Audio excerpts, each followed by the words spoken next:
What's up, everyone? Welcome to another episode of the Capsule. This is the show where we give you our thoughts, feelings, and opinions on all the week's topics from in and around the street dance scene. I'm here with my faithful co-host Tali. We've got Sophia in the producer's chair. We've got Inesh behind the scenes, and we've got a lot of awesome topics to get through today. Speed in Nigeria, RedBull's brand new crew event, and plenty of more topics. So let's get into it.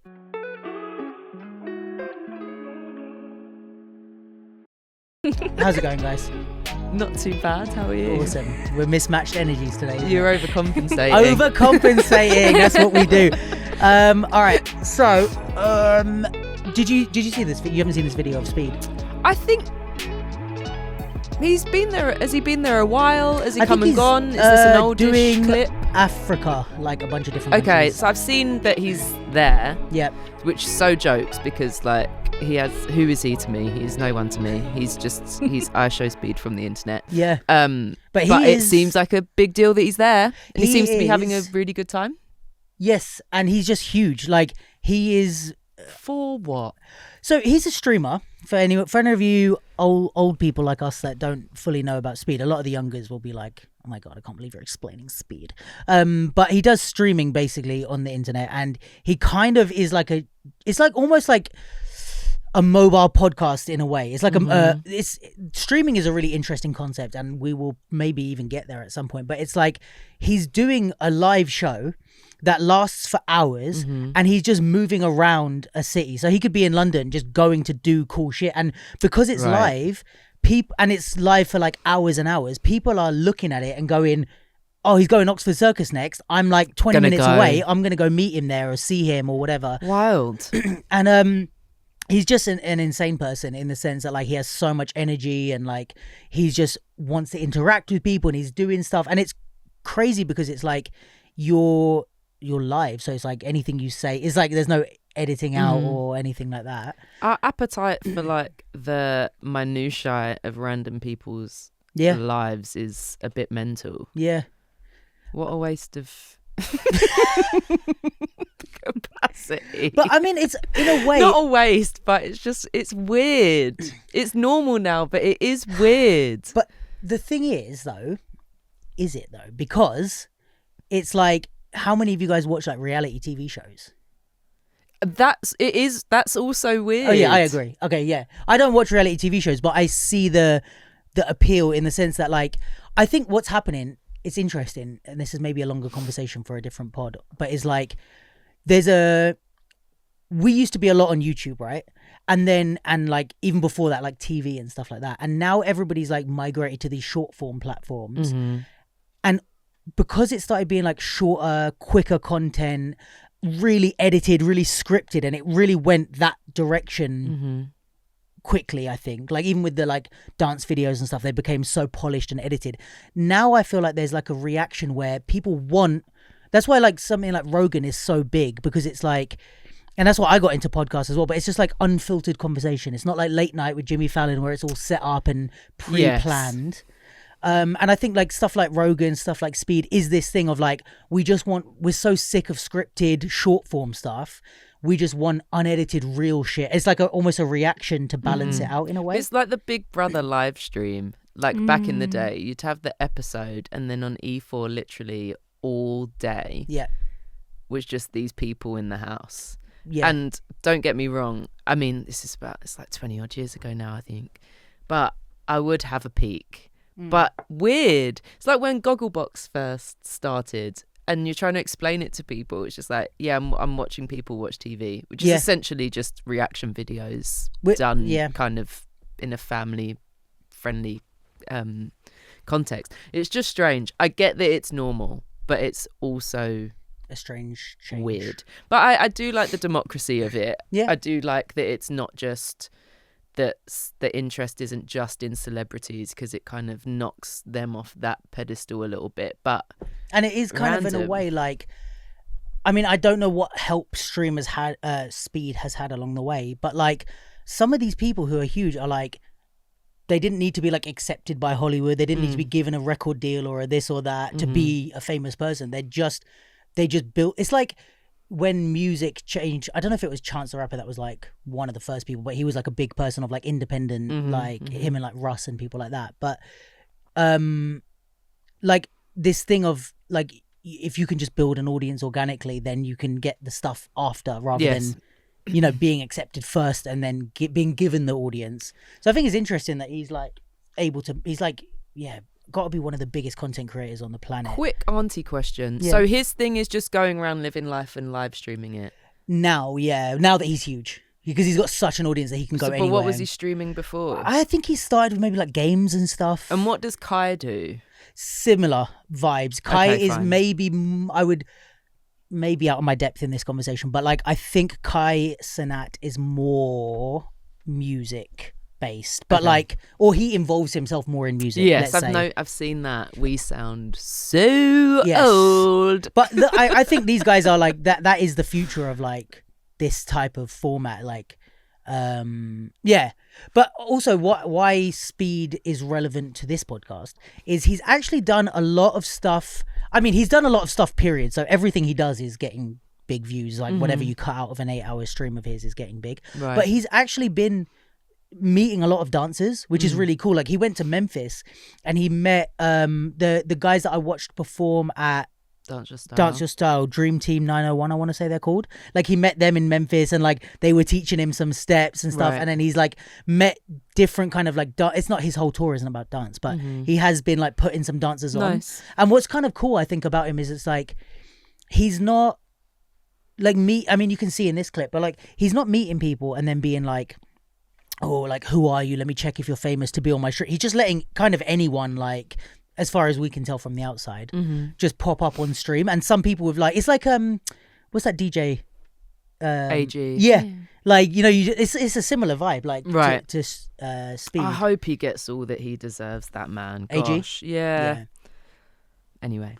So yeah, I just thought this was cool because this, this also relates because I did a self-tape recently. Did you? Yeah, and her Nat's reaction told me actually. Yeah, her reaction is because I never do self-tapes. Yeah. Ever. Big buyout though, innit? Yeah, big old buyout. But I had to like practice dancing like an NPC, you know that like. Oh right, yeah. It's actually not an NPC, by the way, because NPC is non-playable character, and you're actually acting like the playable character. So NPC is not the term for it. But anyway, yeah, I had to like learn all that like animation-y, like how they do the thing. But I was watching this clip and I was like, fuck, she's actually sick. Okay, let's watch it. Go. And also what's sick is like, imagine the pressure. No, go play it. The pressure of like just popping up on stream with him and having to perform like this. Yeah, I mean, does she know who he is? I guess so, yeah. Robot dance then. How do I activate her? Even the way she speaks is crazy. How do I activate you? I tap here?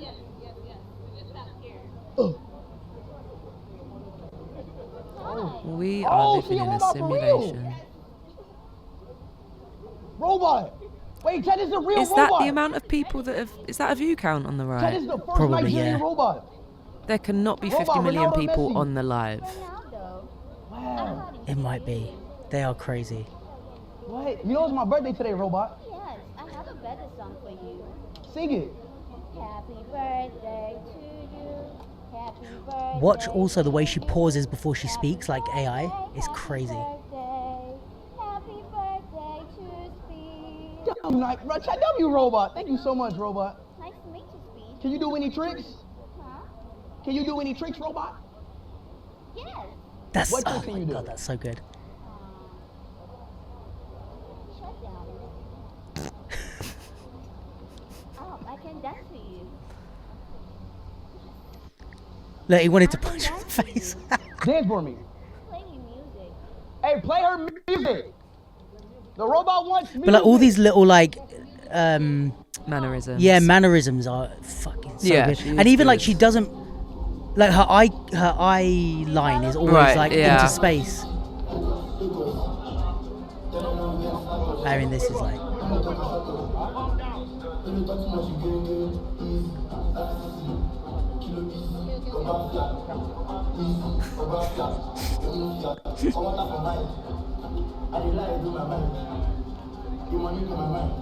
She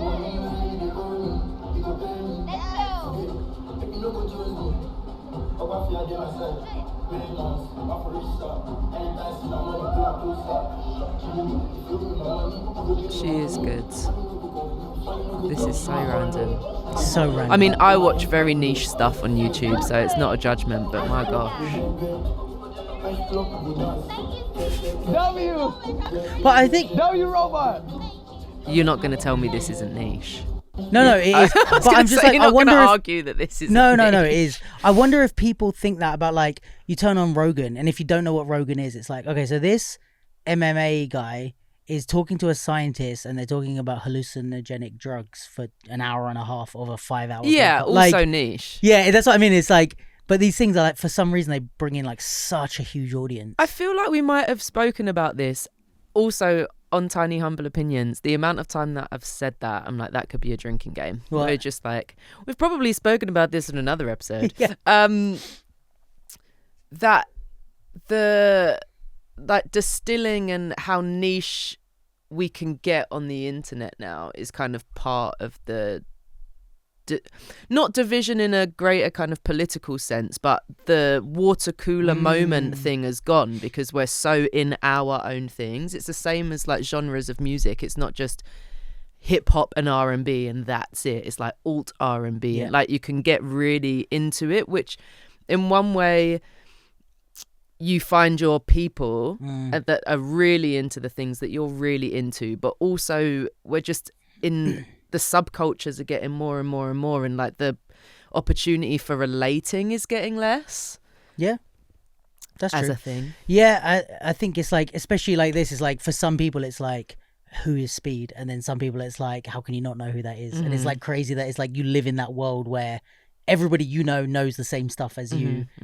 Like for me it's like the podcast and stuff like that. It's like if someone was like, oh, who's Joe Rogan? I'd be like, what do you mean? But like some people, it's like they have no. And also for me, interestingly, is some of the things that I watch, like I realised that I'd never speak about it to anyone really, but I'd actually probably really find like some tribes people if I spoke about how much I love sports documentaries. You know this. I don't watch any sport at all. Do I know this? I've never watched a game of American football in my life. Have I watched every American football documentary going? Yes. Did I just watch WWE Unreal? Am I so in the loop as to what is kayfabe it about that you is? like? I think just the human story, yeah, true, and like the athlete bit that we can relate to, I suppose. But like, I'm just Last Dance is obviously Top elite, tier. Yeah. regardless of whether you like sport or not. Agreed. And I don't know if that started it. Also, Last Chance U, which is an American football like college one, but I realised as I was watching one about Tom Brady's team and like the dynasty and what that even means, I was like, I'm really getting into the nuts and bolts for American football. Never watched a fucking game. So just so that's out there. If you also like sports documentaries. Do you like sports movies though? Not too fast. A bit too sentimental generally, yeah. And like they tend to follow the same, like the tropes are in there. I am a sucker for sports movies. Like if I need to cry, sports really movie. Oh my god, like I cannot be trusted around a sports movie. There was that one, was Adam Sandler the coach? Yeah, it was a basketball. That one was decent. That might On be the Netflix. last one I watched. I can send you some way better ones. I think you spoke about it on the pod. Yeah, maybe. It was just okay as a film, but I think that might be the last sports one that I watched. Anyway, we've gone off. So that was our Dancers React. We thought we'd react to dancer. I don't feel like I reacted much. We'd Sorry, react guys. to Speed reacting to a dancer. Getting meta. What else have we got, Sophia? We're talking world news. World news. Yeah. Red Bull. Not on the grand scale because the world is burning. Yes, but specific parts of the world that make us happy. Yes. So Red Bull have set up a new event. Yes, called Red Bull Combo. Yeah, so Red Bull Combo happened in Paris last weekend. It was a crew. Did you hear much about this? No. Have you seen anything about it? No. Oh, okay. So it was a crew battle. I don't know if it says on there maybe like the how many people had to be in each crew, but they it was basically a crew versus crew battle. From what I understand, you have to have a routine in every round. The crews that were there were unreal. It's like literally like all the hottest it's crews. happened. It's not yeah, just, it was last it weekend. hasn't announced yeah. the format. Okay. But basically for Red Bull, it was a trial event basically. Mm-hmm. So it's not like, that's why it wasn't so like publicly announced, or like, you know, they didn't do a whole marketing campaign around it, because it's like they wanted to, obviously with a real audience, but they wanted to kind of try it out and see how it went. Mm-hmm. Each crew has 5 dancers. Yeah. It was mostly on hip hop music from what I saw. Mm-hmm. And it was like all top styles type of thing. But it looked incredible. I think it's really cool because, I mean, we know this from Jams and Gems, World Breaking Classic, about how the crew thing has been not happening as much. And I think if this gets big and they do it as like an open They don't miss thing, a trick, do they? I mean, yeah, I'm biased, but yeah, I think they're killing it. And I think it's so funny. It's like, no matter how many things Red Bull do, people will still be like, oh, they're ruining the scene. They need to do more crew stuff. Then they do crew. Oh, they need to do more 2-on-2. I meant, like, there's always something that they're not doing. How are breakers feeling about them building more and more, and like, Top not styles. for you just have BC1? Like, is Yeah, there any I kind think of so. craving for innovation over there from the Well, breaking there's definitely scene? a craving for breakers to be allowed to do dance your style. Yeah, okay, But right. it's yeah. like, I mean, I've seen kind of like, it's a very like basic statement of people being like, yeah, but if breakers did it, they, like, this is breakers bitching, being like, if breakers did dance your style, they'd smoke everyone. And it's like, well, yeah, kind of, because power. Yeah, because it's like, all right, the whole thing is we're trying to like do top But I styles. suppose you could do like top rock. But I think you could probably do top rock in Dance dance style now. Oh, really? I reckon you'd get away with being a top rocker. Interesting. That feels blurry, but I think that Listen, just like gotta stay on your feet, peeps. no, but this is my whole thing is like, and But it's like saying you can't do floor work in. agreed. Yeah. Like yeah, this fair. is kind of my issue with the distinction between BC1 and Dance Your Style that makes is sense. that, and I think I've said this somewhere else, but like, take a shot. But it's like, breaking isn't only being on the floor and top styles isn't only standing up. Yeah. It's a cultural distinction. So how, like, if you have Alex the Cage do a full round on the floor, is he a break? And if you got like B-boy, why not do a whole top rock section? Is he now a top style? Like, it is hard to like keep breakers out and keep top stylers. You know what I mean? Like, and then someone like Grimson, who is, not to say other B-boys and B-girls aren't dancing, but as we've spoken about, just like the fusion, and I mean Sky Chief as well. Hey, it's been a while. Got to do a rugged shout out. Yeah, she's back to renew the membership. Also, it speaks to my limited knowledge of the breaking scene, is that my point of reference is always them. But they do fuse other styles. So if Sky Chief was to stay on his feet, like, is it? I mean, and then there's people like Rubik's and stuff that do like tricks in their hip hop. So it's like, I mean, the only difference between someone like Grimson and someone like Alex the Cage is like that they choose to enter different things.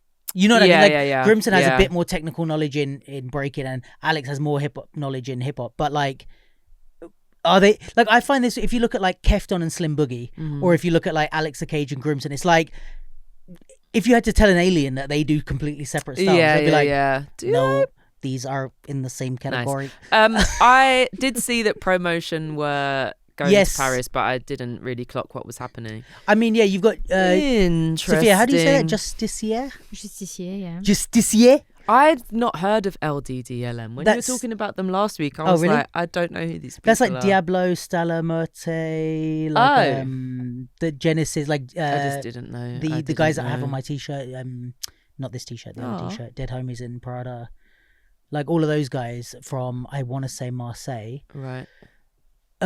Units Mob, which is basically like an Avengers of women from Paris. Nice. Or from France, at least. I don't know if they're all from Paris, but it's like if you took all the best. It's a lot of France. Yes, it is. Actually, no, yes. Not only France, but no, yeah. it's not, but it's a lot of France. Then you got Promotion, Team Brainstorm, which is a mix. 1, 2, 3, 4, 5 of 8. But some are of them have only French. like for example, this one is maybe 1 or 2 people of the team are French. Half Whereas, are like- French. Yeah.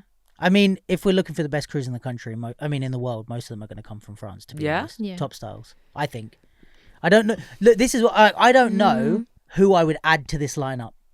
That's my question. Like who you like? This is the best, is what you're saying. I mean, even like Asian Bounce was like, I don't know if you've got the list there, but it's like MT Pop, Kyoka, Micah, D Soraki, and someone else. I I forget. suppose it's a trial. I think my thing is, if you're doing internet, it's not about the best in the world, like dance your style, I suppose. So it's not about having a representation from everywhere. Exactly. I suppose it's just, if it is an international contest, that's what I would expect.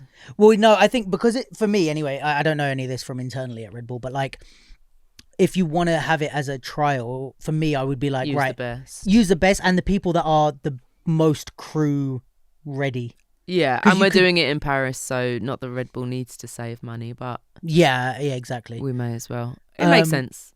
But it looked crazy hype. There's one moment, Sophia, I don't know if you can play, that reel that you had up.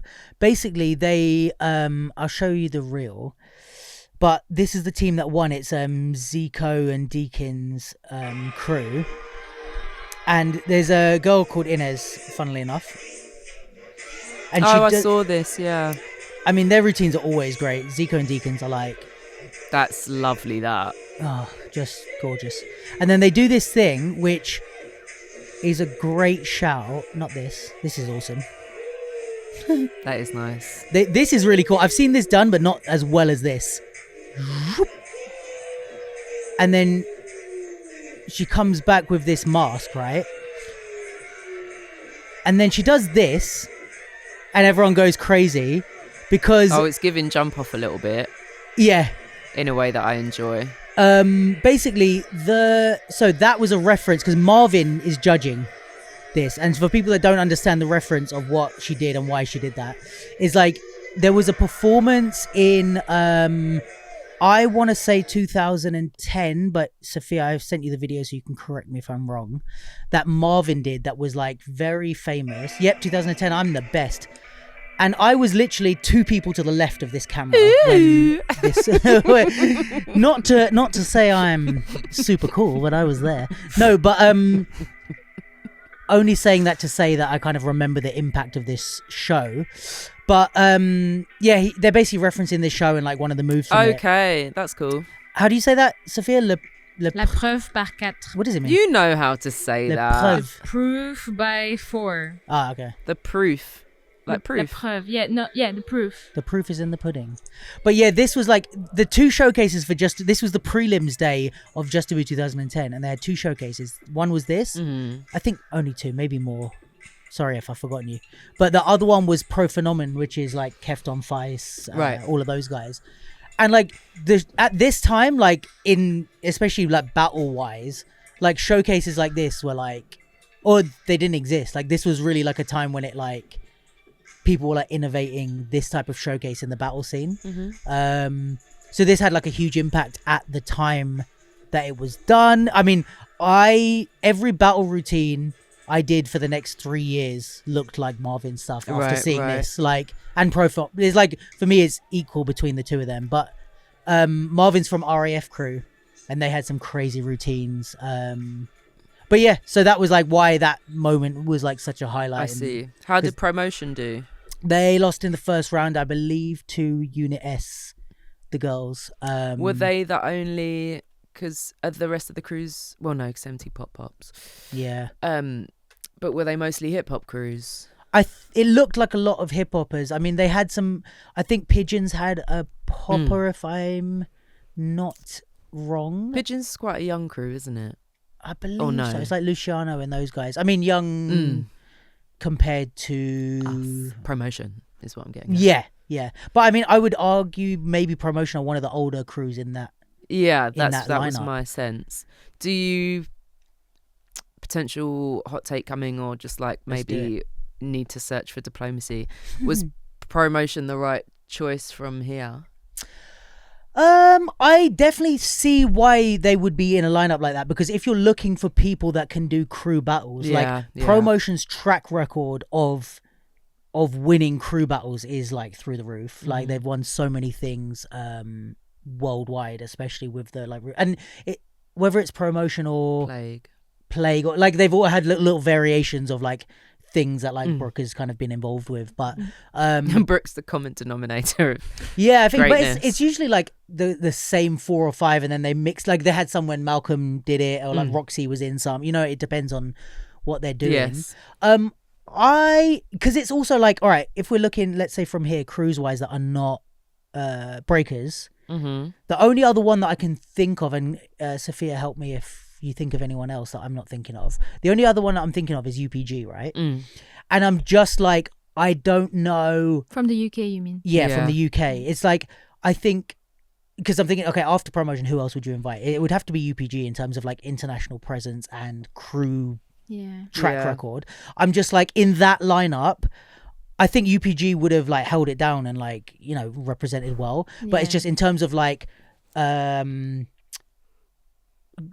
do I say that? Like practice and experience building routines for battles and working as a crew. It's like they've done a few, but it's not like 10-15 years like Promotion have. It's hard to match up to that. And you either go one way or the other. You either go like strong routines or just strong soloists. And kind of Promotion kind of have both in a way. I mean, they've brought Omni, so he was like one of the younger generation ones. But yeah, I don't know who else I would have replaced Promotion with if I had to replace them, to be honest. Fair. In this day and age. Great. Yeah. But I mean, Unit S are... the Units Mob they're called here, but they are not to be fucked with. They are really good. They've got... Some of their showcases are fucking gorgeous. This is something that I want to say. As opposed to all the other 20... for it. The other 25 minutes of things that I haven't been saying. About it. Is... I feel like in France they have more showcases in battles, and we don't really have that here anymore. Oh yeah. Like it's kind of like a lost art. It's like, and it's so weird because the UK scene has so many choreography crews and people that can do choreography and showcase. And it's like, why are we not, throwing in a showcase or two before? I wonder. And we used to do. Well, I mean, there's still like Dancers Delight. A lot of people are like, it's not like a. As far as I know, from last time I checked, it's not like a paid platform. So a lot of people are doing these little showcases and stuff. Or we used to do a whole, like fucking, what was it called? Like Choreographers Ball and Collabo and all there's that. There's definitely a market for it. Yeah. And because of the crossover with battlers and like hip hop theatre, and not that that's the place to, do a theatrical piece, solo, but yeah, it's interesting. I wonder why that's gone. Nads had one at her last event. The girls, like Francesca and the other two. My sense with battles now is just the wanting to hustle through it. But there is, and in that time in between deliberations, judges breaks, whatever, it's just like, let's cypher. Yeah. I feel like which is valuable. Sorry, go for it. I was just gonna say, I feel like maybe there's also less ask from people to present things. Like I feel like people are more keen to like create like content that they can post online rather than create something like in person. Or like if they do it, then they might be like, well, this is like a theater piece, so I'm gonna present in like a theater space, and like these kind of like spaces, like rather than just do it at a battle. Like I feel like we can maybe. But I think it's also, like it's similar with like, I don't know, like crew battles or whatever, where it's like the lack of chance to showcase it also like I'm not me, but I would love to like if there was a scratch night or like these type of showcases like we used to have, I would 100% put on multiple like little pieces. But I'm like, let's say if I'm using myself as an example, I don't have the time, energy or willingness to do a 30-minute theater piece.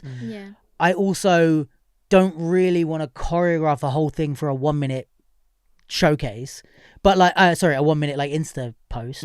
But like if there was a lot more of these like choreo showcases like we used to have, it's like, oh, like get some friends together and throw in a piece. 5 minutes I would do it, but because there's no opportunity, I'm not bothering to choreograph, you know what I mean? So I think it's like you give people more space reason for it, to then it will come about. But yeah, interesting. But yeah, I hope they keep this crew thing up. I love it. I think they did I mean, it looked like they did a great job in terms of at least who they brought and like the videos that came out. I'm hoping to see full footage at some point. Wink, wink, Red Bull, hook a brother up. But yeah, I don't know if they're putting out full footage or if they're just, if it was just for highlights and testing stuff out. But it looked good, and the fact that it was a trial event and caused that much. Yeah, noise. I mean, it's Red Bull, of course it did. Yeah, true. But yeah.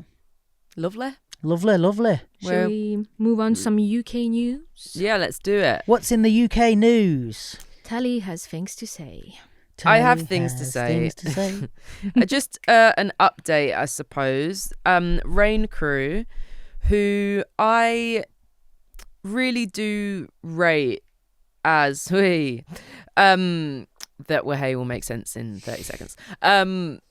I really love how they blend their kind of dance offerings with like their activist work and keeping it political as suits like their opinions and moral codes, and they seem to just be really intelligent people that don't push that to the side to cut shapes. Like, I do think they're really impressive as human beings and as a crew. And a week ago-ish, they dropped about a week ago? Are we still doing that? I don't even know what that is. They dropped a rates guide for the year with the intention of having a look at the wider sector of culture and freelancing, general workforce, maybe more, not gig economy, like workforce stuff, and trying to pull it all together for something more cohesive and in line with the rest of the world, like what they might make in a year, and all things of that nature. And they did break it down, really cool like glossary and like key terms for things, and a page about the hidden costs of being a freelancer, which I think this is really, I use this mostly when quoting for workshops, and some of the rates do get out of hand for like masterclasses and camps. But if you put in that I'm it's not just the 90 minutes, I'm also flying for you, like flying and spending the weekend, and also I've had to prep the routine, and then my ability to prep that routine is based on these decades of that. It does backtrack somewhat. Still quite hard to not justify that to a client, but some just really ain't trying to hear all of that. So it speaks about the hidden cost of being a dancer as well, which I think, just as importantly as being able to articulate that to a potential employer, I just think it's helpful, and that may be something that dancers aren't even considering and thinking about for themselves. So I think that's a really helpful thing. They broke it down: performing artists, workshop tutors, and then what does that say? Weekly class tutor. So like regular studio class thing. And then had another slide for kind of different creative team members and judging. They did give the caveat to, one, to do your own, negotiate freely, like these are just their pointers and they think that they are starting points. Like minimums almost. Yeah, and then they... 150 for a judge and 150 for a runner. Yeah. And then they spoke about just context being important, and the environment that you're working in. They had a interesting caveat about the expense of doing the work, and then what I just spoke about with all that goes into being it, that then is an additional cost, and then those two things added together is what you should propose to a client. Sure. In the performing artists box, the day rate was $350, and then they recommended quoting a client £500. Okay. Now, this is my thing. The danger in putting things as neatly and in a summary like this is that dancers will not read the small print. And the small print on this slide says this guide offers a minimum rate on a as a benchmark to help artists negotiate fair pay and conditions. Artists may wish to price their services above this. That's on that slide. So helpful if a dancer only sees that slide and then is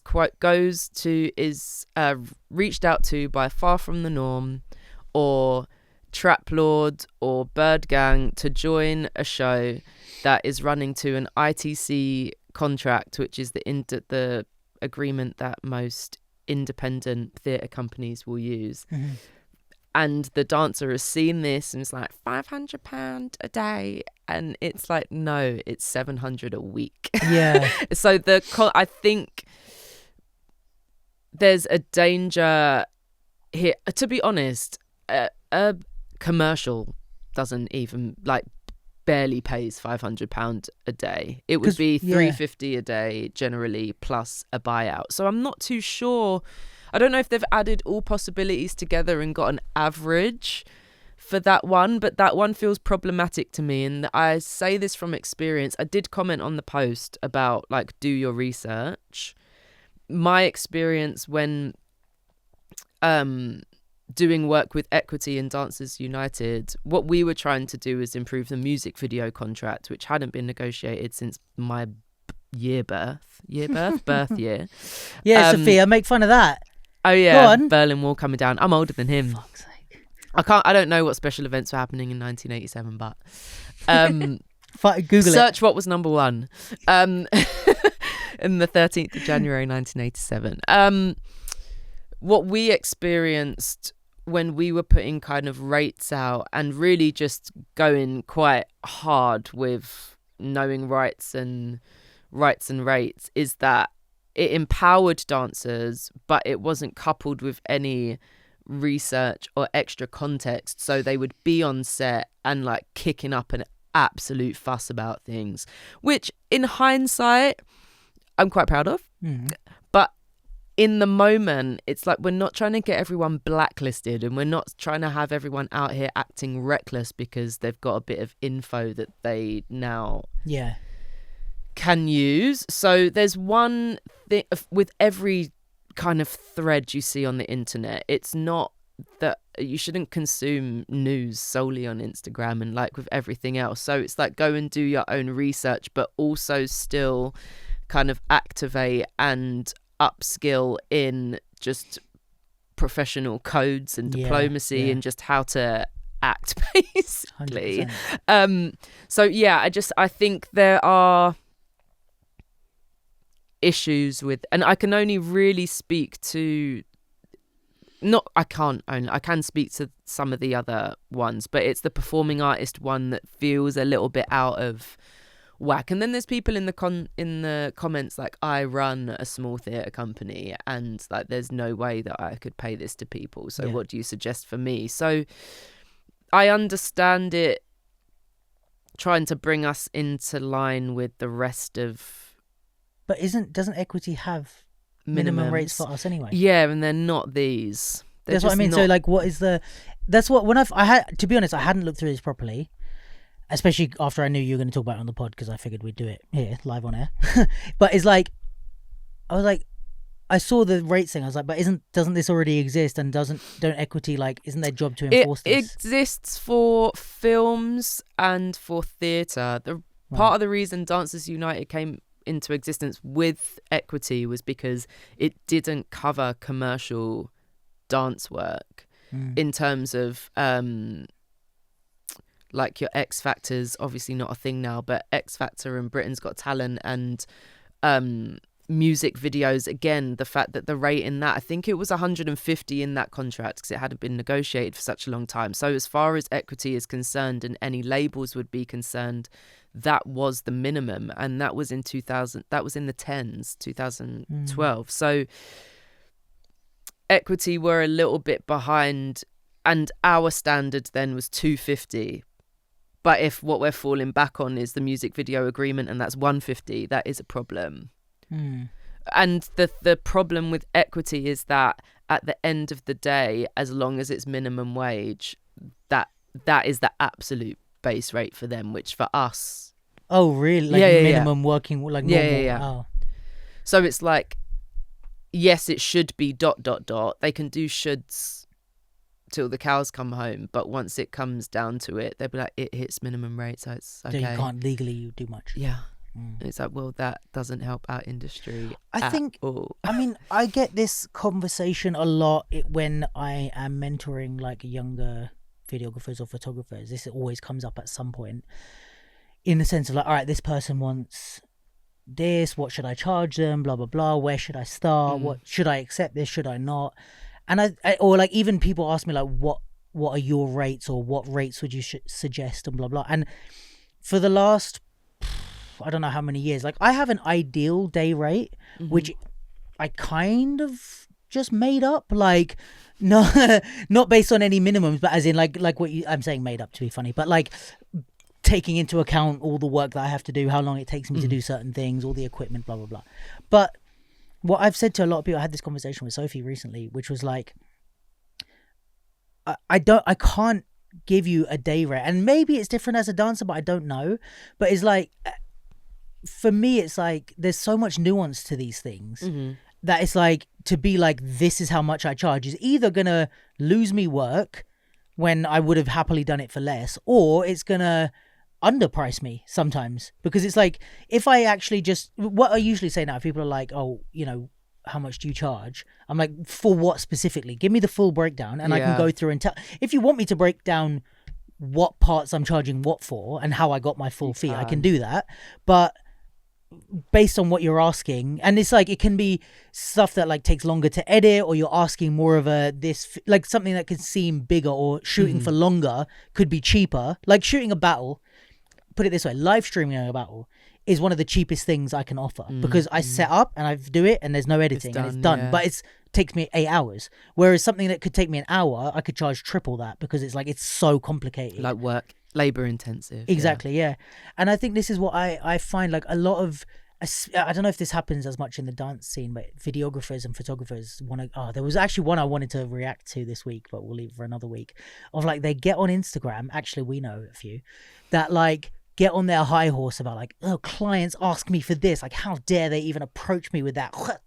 And it's like, first of all, chill. Second of all, it's like, a client's job is to, like, sometimes they come and say, look, I've got this much money, and you can explain to them why it won't work. Yeah. And then if they give you attitude, or say like, oh, you should take this much money, blah blah blah, then all right, have an attitude about it. But sometimes people have an attitude just for being proposed a certain way. The offense that they take to it. Yeah. And it's like, shut the fuck up. Like, do you know off the top of your head how much a plumber charges, or how much an interior decorator charges, or how much a landscape gardener charges? No. So if you were like, all right, well, I've got $1,000, I wonder if I could redo my whole garden for $1,000. I don't know if that's even accurate. That might be too much or too little. Yeah, they just might not know. But like, I think that is the way to have dialogue with clients initially. Yeah, is just what they propose. Just assume they're none the wiser. Yeah, inform them.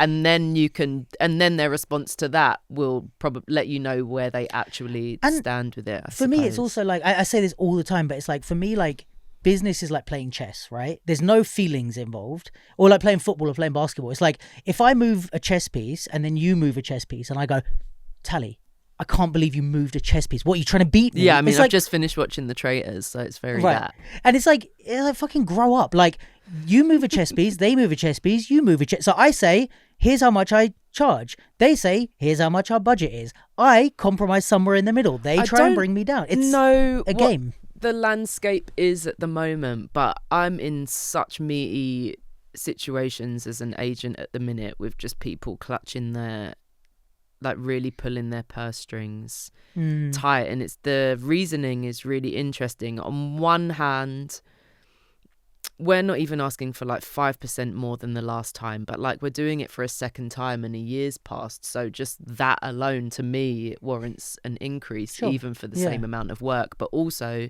the person hadn't done the work yet. They did it well, I think, and they now know what the job entails. So we want this. And it's like, well, they broke down the, it's based on these days and it's travel days and prep and da-da-da-da. And they broke it down well, and they said we can't just arbitrarily up it based on subject opinion, because then we are entering a world where everyone can freely negotiate. And like my response to them this morning is like, I think creatives have a right to freely negotiate. You can say no, but you can't tell us that we can't tell you what we think we deserve. And then you also haven't factored in, and that's one of the big, in theatre, in choreography generally, in teaching, one thing that I don't think clients factor in is prep.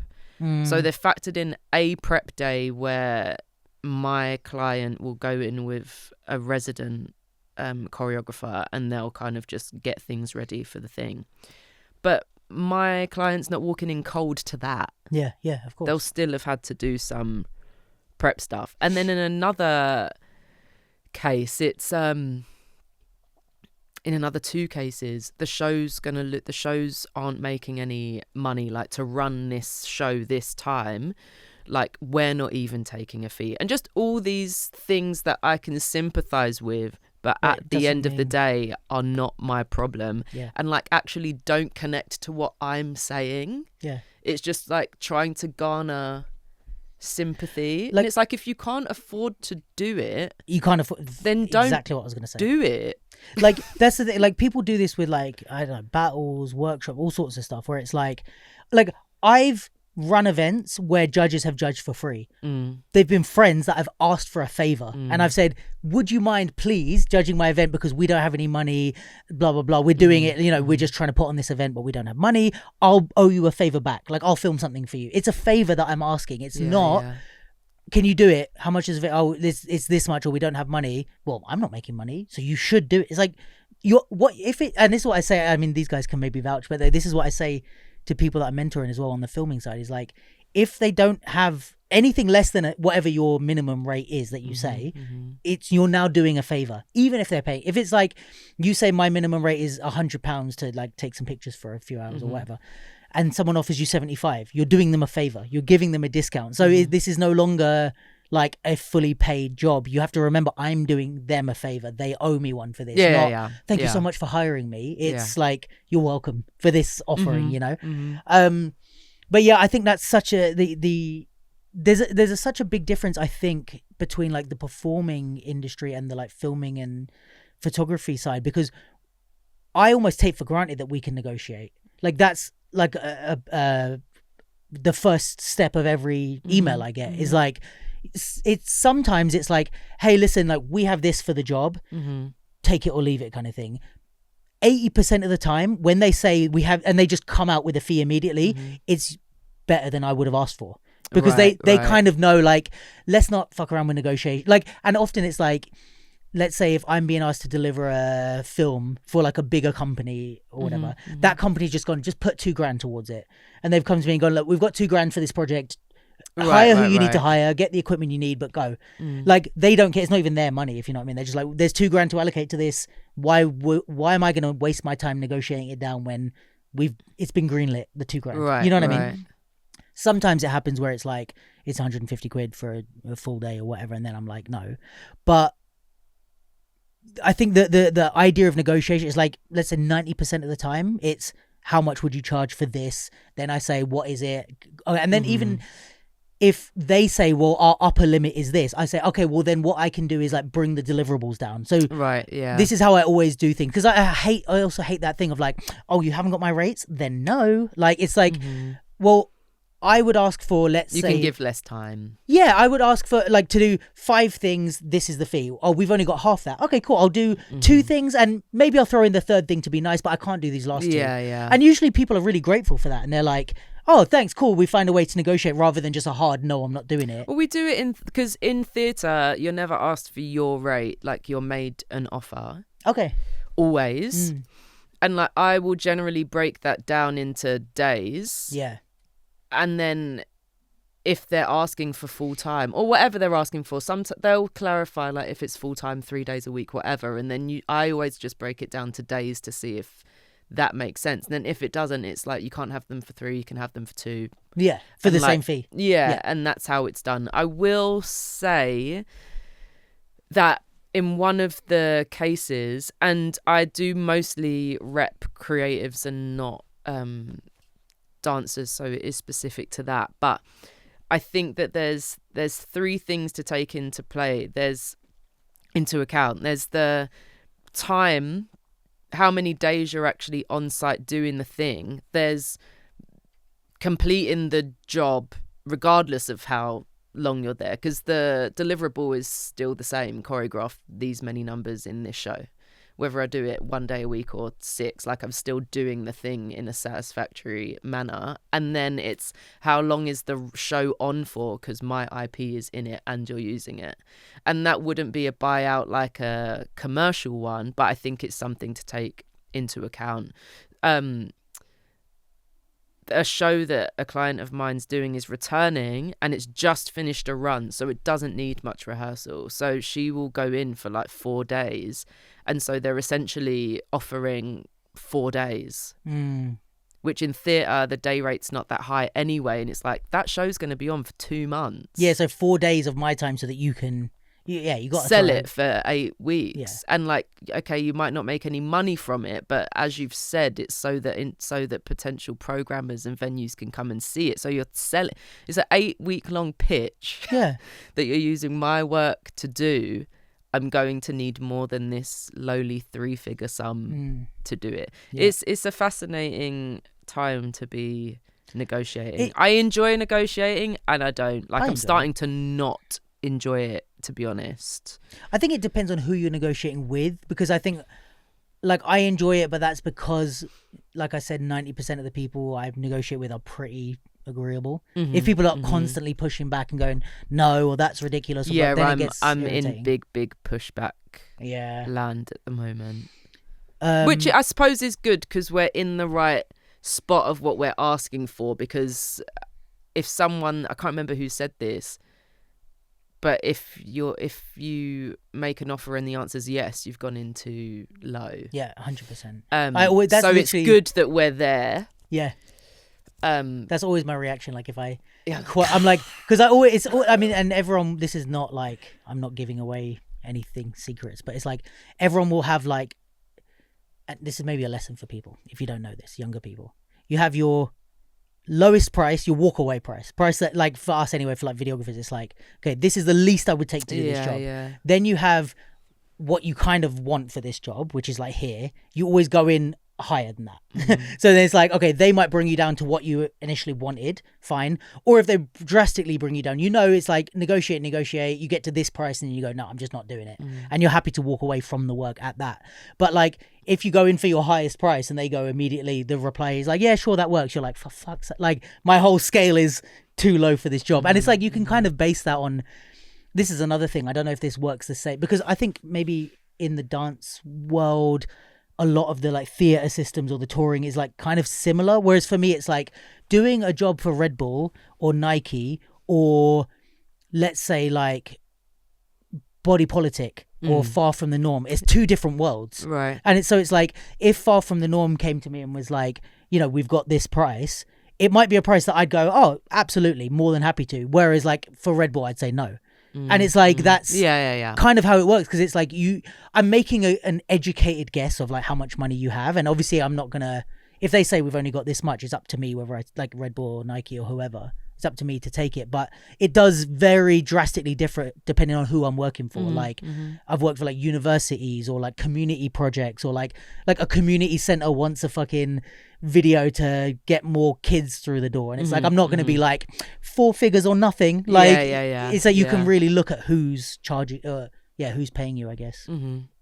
Which is maybe not the same in the dance world, but no, it's not quite the same. I did have comparables, but I am wary of time, so I'm not going to say them. Because that was quite a deep dive that we just did. Ooh, are we moving on? That's a segue. So I am. This is the Tali portion. Of Yeah, the basically. podcast. I am hosting Jonathan Burrows for a deep dive. Bringing tear to my eye, God. my voice cracked. So on the 8th and the 15th of February, which are Sundays, he will run. Oh, he's doing 2.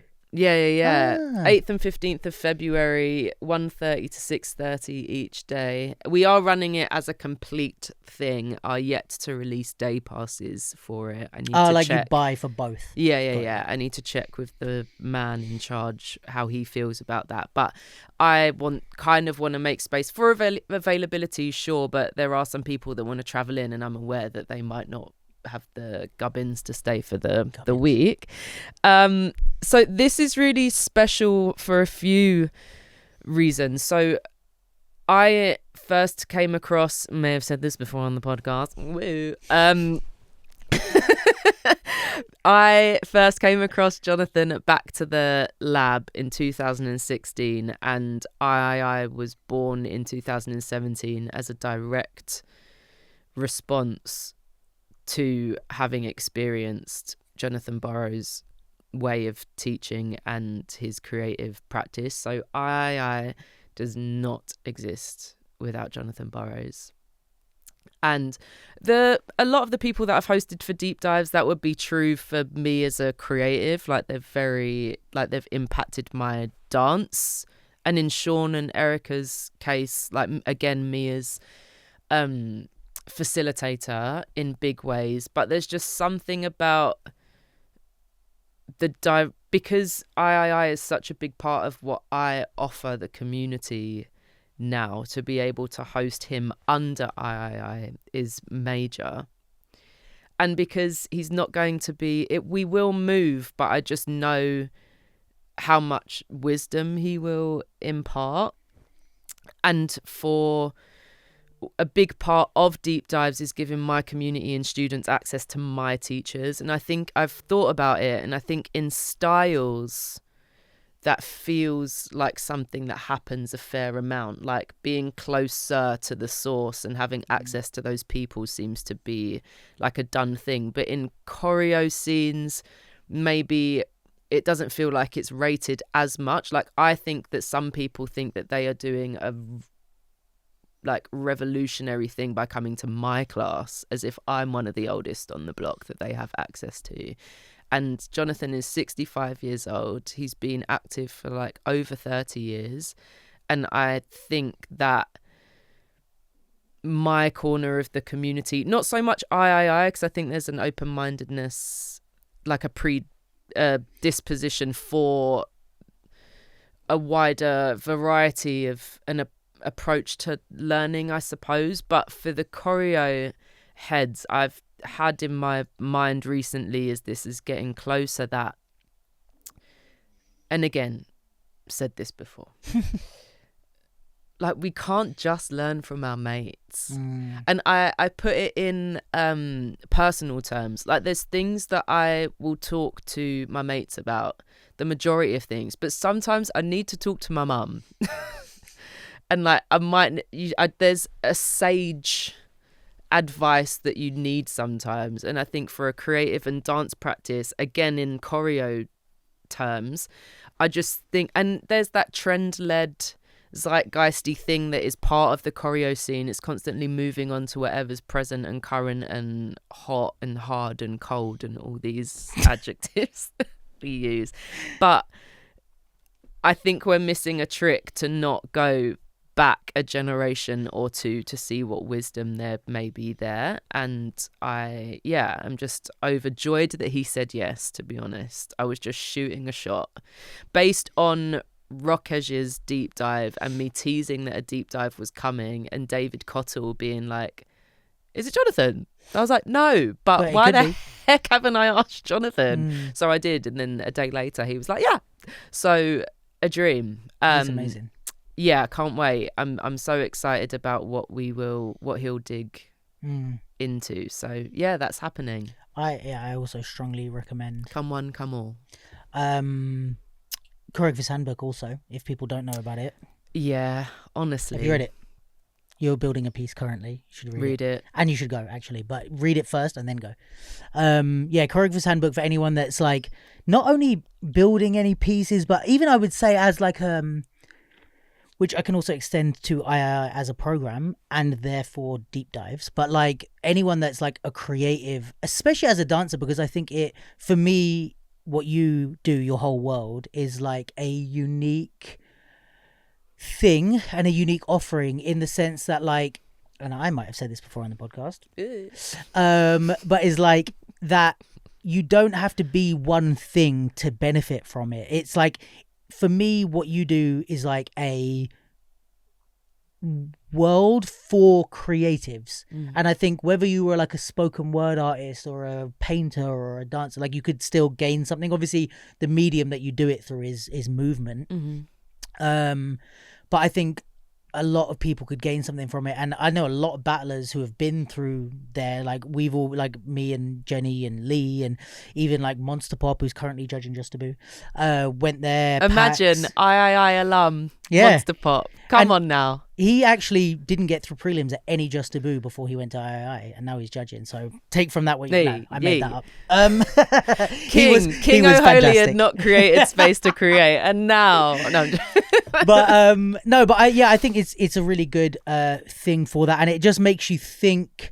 It's two things. It makes you think more creatively and understand creation in a wider context without making you feel like you need to step out of your comfort zone, which is really paradoxical in a way. Like that was one thing that surprised me, because I find a lot of the spaces that are like, we're creatives, like this type of that vibe is like, but take off your shoes and like be creatives with us, and oh, you're doing it wrong, and oh, you come in your like Nike hat and that's not how we do things here. We all like, you know what I mean, we have our like, you know, like it's so weird because I feel like this is like a bigger topic, but like sometimes the people that want to be free from labels create their own labels as a group of people who are free from label, and you're just like, you're making me conform to your shit equally as I would be if you came to a battle or something. And I think what you do is really good. It's like I think it's directly from you, but like the whole community that you have built are people who accept you for being a sick popper and wanting to do waves and glides and illusionary stuff, but cool, let's open it up and think differently about it. But that's as amazing as that pirouette or whatever, you know, fifth position, like shit. I'm just saying stuff that comes to my mind, but like, yeah, I just think that feeling, and it's hard to, you know, sell to people unless you go and experience it. But I do, that acceptance is really nice. And I think I feel like Jonathan is my creative granddad in a way. Not to call him old, but because you learned from him and I learned from you. That's that specific lineage of movement-based creation stuff, like choreography and that sort of stuff. I learned a lot of stuff from you, and I feel like you learned it from him. It's also jokes because I spent that week in Back to the Lab. We did the podcast with him. Yeah. Those are my only interactions with this man. No way. Yeah. It's not we need like... to get him back on. And to be honest, even with Sean Evaristo, there's been a lot more touch points over the years, and he's friend and he's aware. I think what's interesting for me is that Jonathan is not clued in to the impact that he's had on me and in turn he's like, oh, hey, to like there's that nice 300 plus people.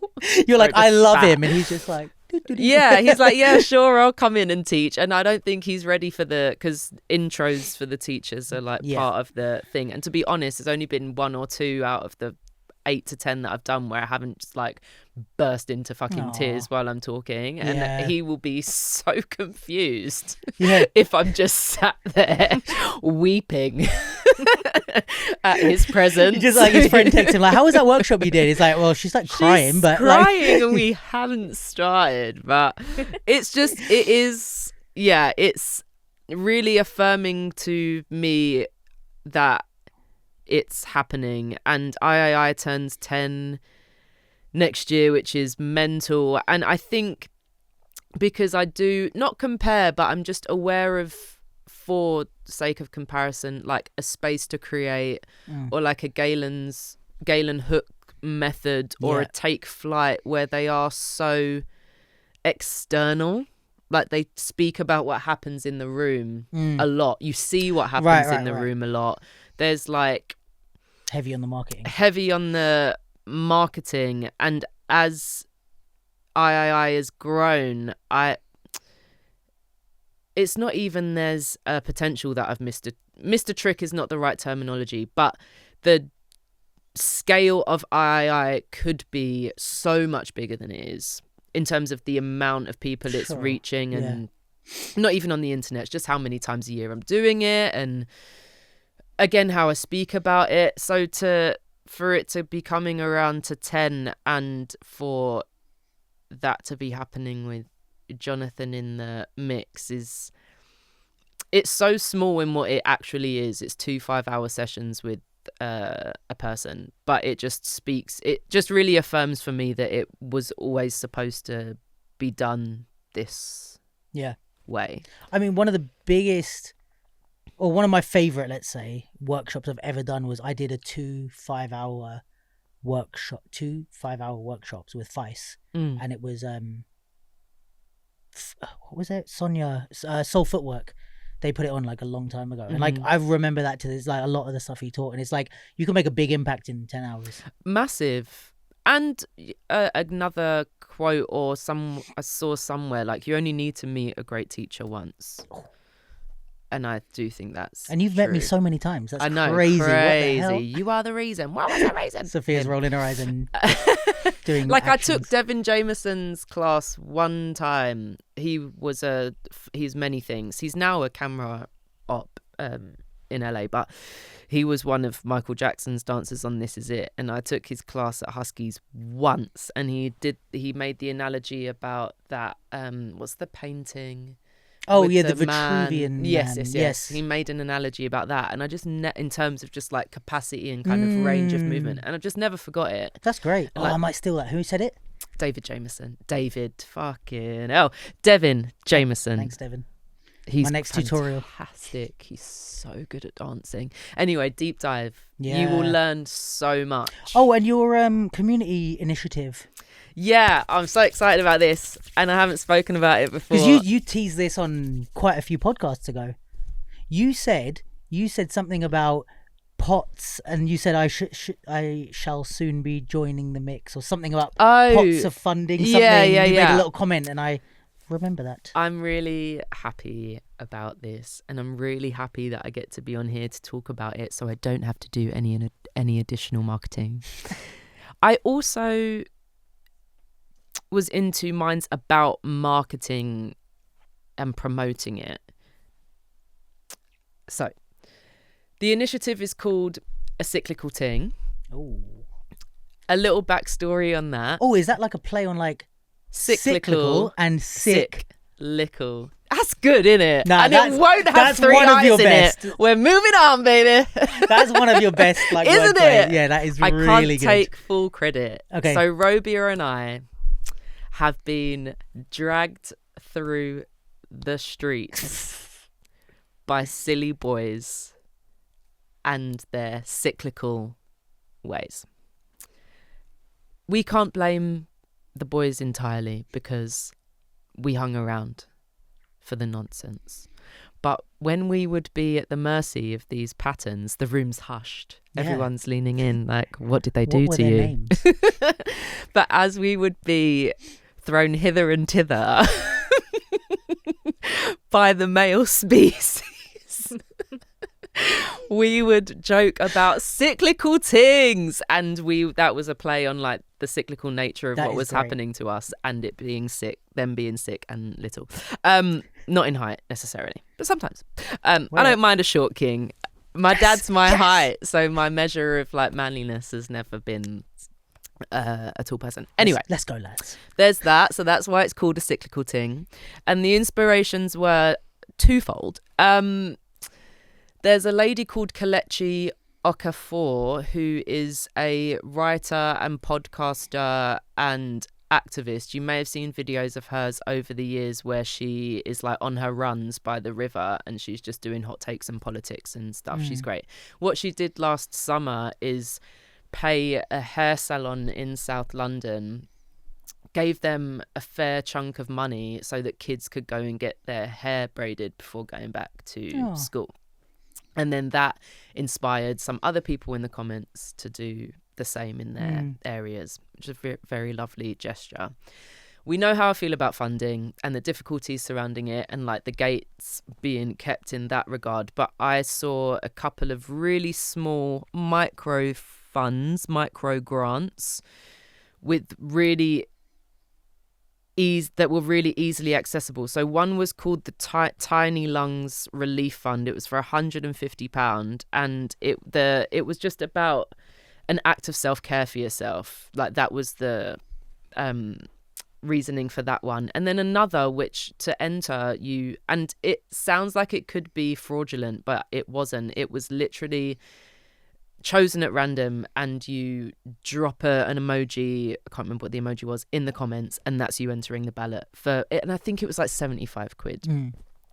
There's an element of, I love the community spirit of it and the circular economy and redistributing funds. It makes me sad in the same way that food banks make me sad. It's like the state of the nation and the state of play being that the only way that we can access support is from people that maybe don't have that much money themselves, definitely not in the 1%, like giving what they can. Again, to be charitable and community minded is beautiful, but it being as a result of the lack of support is like a sad thing. Anyway, I want to play a part and be a part of that. So I've decided to give 10% of all profits from all events of mine. So not me teaching at Playground or me being engaged in other things, mostly because I don't have access to the registers and data for those people. But any events that I do through i.i.i.bookwen.com on a quarterly basis, I will select at random someone that's taken part in one of those things and give them some money. It will depend on my activity, obviously, but between deep dives, i.i.i.s and Sweet Spot, quarterly, if it was just to be based on Sweet Spots, it would probably be about 50 quid. If there was an i.i.i. in the mix, it could be like £300-400. And I like the idea that, yes, people are paying for my services by attending things, but I think it's cool to think of it as me a step removed from that money. That money's all gone into a pot, so that's actually community money, and me just taking a bit of that and giving it back out to the community, I just think it's cool. And to not have to apply and tell me what you're going to do with it, and for me to trust that whether or not when I did plan to write about it, I did want to say, you know, I encourage you to take that trip to the battle that you couldn't, or take those classes that you couldn't otherwise. But I'm wary of leaning away from the fact that in order to do those things, you also need to pay your rent and buy your food. And like, so whatever you do with it, I don't even need to know. Part of me was like, and tell me what you did, but like, I don't need to know. Just like take the money. If you want and to share, you can. Yeah, and if you want to buy yourself a fancy bag, like that's not what I would do with it as on an artistic front, but like buy the bag, like whatever. Yeah. So yeah, that's what I'm gonna do this year. So how do people apply? They just need to attend, and then like they're in the register, so then therefore their names in the raffle. And, yeah, and for every event you attend is another entry. So if you were to do a Sweet Spot and come to Jonathan's, like then you're in there twice. A regular person, you're way more likely. And then also you're rewarded for that investment that you're making in yourself. You're rewarded, possibly, it's a lottery essentially, but for investing in me and supporting what I'm doing. So I'm like, do I need to go through some T's and C's? Like, do I need to make T's and C's? But it feels pretty simple to me. Yeah. I don't know what onto the things. Wrong with that. Come and get just take the money.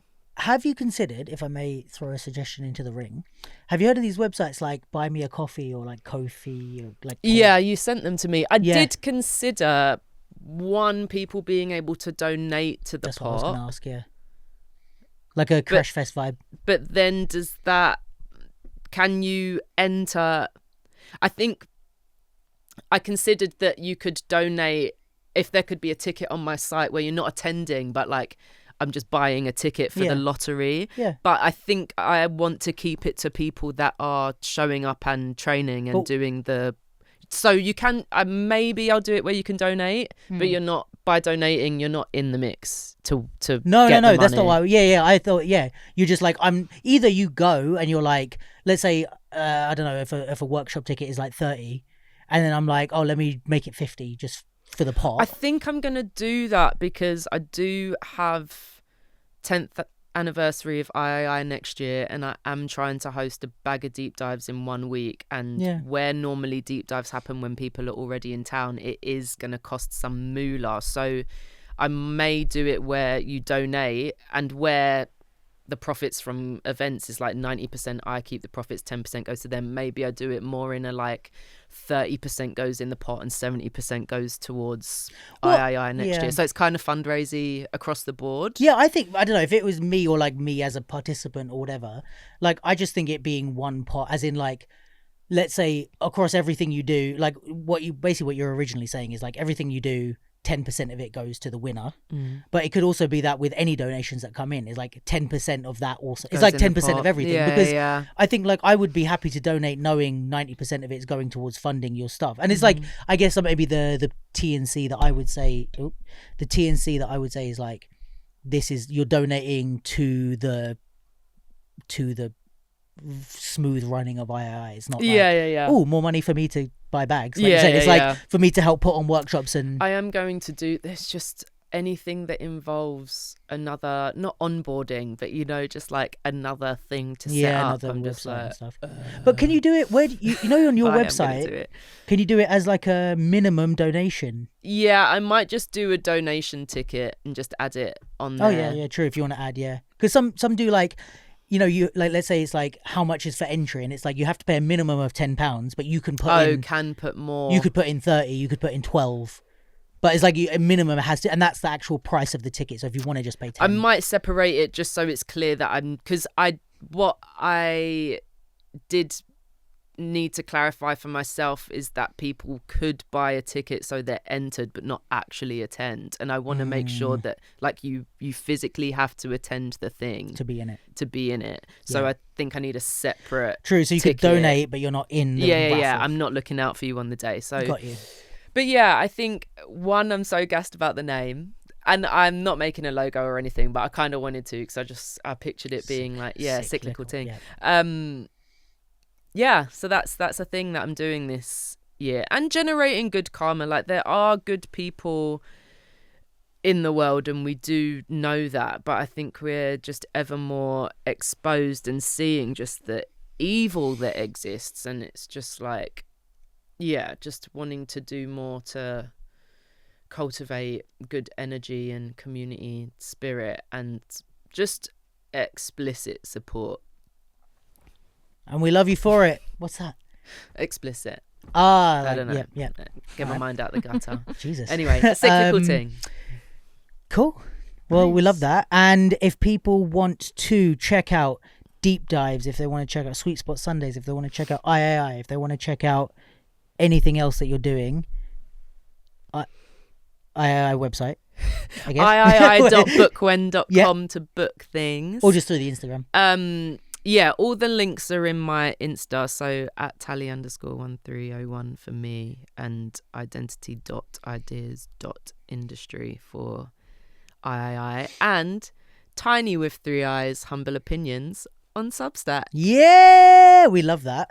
I need to get on my Substack. I'm doing it. I'm really You're killing doing it. You are killing it, mate. That's terrible. That was I've terrible. got just over 100 subscribers. That's so good. Cool. Yo, you know who we have to shout out first of all? Actually, wait, I don't know if I know stuff that's not public. No, I think he put it public. But People of Theatre, Giuliano. Yeah. Oh my God, he's killing it. Have you seen his stuff? Like he's got he's moved his stuff offline. Like he's got his online platform. Yeah. But he's got this magazine. Yeah. I actually did an article in there, so check it out.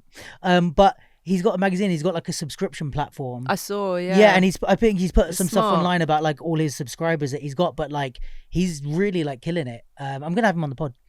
But he produces as well, doesn't he? Potentially. I think he produced. I can't remember whose show it was. But yeah, good work. I saw that he's got a subscription model. I want a subscription model so bad. Yeah, that's what I mean. It's just like, I love, I don't know, just like smart ways of making what you're doing that's good sustainable. It's like, okay, he was doing great stuff, but now it's like, right, there's a way that you can sustain this and make that. this. Yeah, because he was obviously putting a lot of time into it. Yeah, So. and we talk about, I mean, this is just like a last point to finish, but like we talk a lot about like business as if it's like negative, but it's like sometimes business is the only thing allowing people to keep helping the world and like the community and the people in it. So it's like, I'm always like, I always want to celebrate people making good business decisions as long as that doesn't, you know, overtake the work that they're doing. But like, yeah, it's so good when you've got someone that's like, oh, you can, I don't know, leave your job to do the thing that you're doing full time, or make money, or like, you know, have enough of a kind of income from i.i.i to be able to give 10% back. Like all of these things are like, it's business, but it's great business in the right way. And I did think as well that if I'm giving 10%, like there's just, that's an insight into what I make from the events that I true, it's run, like a transparency. Which is not bad, just in terms of a case study for folks. Yeah. Which doesn't hurt, because I think that's what, to go back to Rain, I think that's what Clint was, well, I had a little side chat with him about it, is before they put it out, I think they teased that they would be, and it was a transparency thing, because talking about rates is awkward. I don't think teachers and choreographers really do that too much. Dancers, fair, because you're not really negotiating as a dancer, like it's just sharing info about what the rates should be. But when you get into where there's more of a sliding scale, it can be really awkward to talk about. And I think transparency around money, because it's like, I want to be a dancer, and it's like, yeah, it's passion led generally, but I want it to be my career. It's like, do you even know what that looks like? Like, do you know what the ceiling, the cap generally for earning power is? You could say you don't have to care, but I think for whatever your career is, you do. Yeah. Like, you do actually need to care. I don't know if I've ever spoken about this on here before, but there's a video from Elizabeth Gilbert that talks about a job versus a career versus a vocation, and I show it at every i.i.i now. You do. Because I think they're really important distinctions to make, because the demands of each are like completely different. And yeah, highly recommend if you haven't seen it. Nice. All right, well, I think that's a wrap for today. Woo! You've got a roll. I do need to roll. Thanks everyone for tuning in. We appreciate you. We love you. If you have thoughts, feelings, and opinions on anything that we discussed, please leave them in the comments and do not DM us directly. But yeah, otherwise, please subscribe to the Capsule. Follow us on Instagram, on TikTok. Check out Identity Ideas Industry on Instagram. That's a lot of eyes. I know. 3. And have you guys got anything coming up to promote or talk about? Check out Sophia's page where cool content is coming. Whee! Now I've thrown you under the bus. Now you have to do it. It's good to talk about things on here, because there's like makes you do it. Slight accountability involved. Yeah, that's true. Well, let's see. Not committing to her content. Ines, anything to promote? And she says no. No. Go and check out her Instagram. Pop culture moment that I was sat here, and when we were talking about, I said, it reminds me of Jump Off. I was like, why didn't I add this to the pot? There's a clip that's going slightly viral of like a bag of some of our peers dancing for Victoria Beckham. Obviously there's a whole Brooklyn Beckham thing going on at the moment. It's okay, it's so short, it's about 20 seconds, but just to shout out that there was a time where for Madonna and Victoria Beckham are on quite different scales, sure, but we had Kenrick Sandy, Swoosh from Flawless, Pete Francis, Shawn Niles, are there more?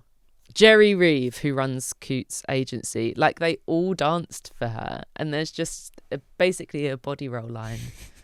And she gets to pass by them all, lucky her. And yeah, just shout out to some of the OGs. And feel free to cut that off if you like, but we want to talk about it next week. No, we can let us know in the comments if you want us to talk about Victoria Beckham dancing inappropriately on her son next week. That's a Dancers React. We need the video. We need the footage. We don't need the video. I hope hell. she twerked on him. Hope she gave him a lap dance. All right. Thanks for tuning in, guys, and catch you next week.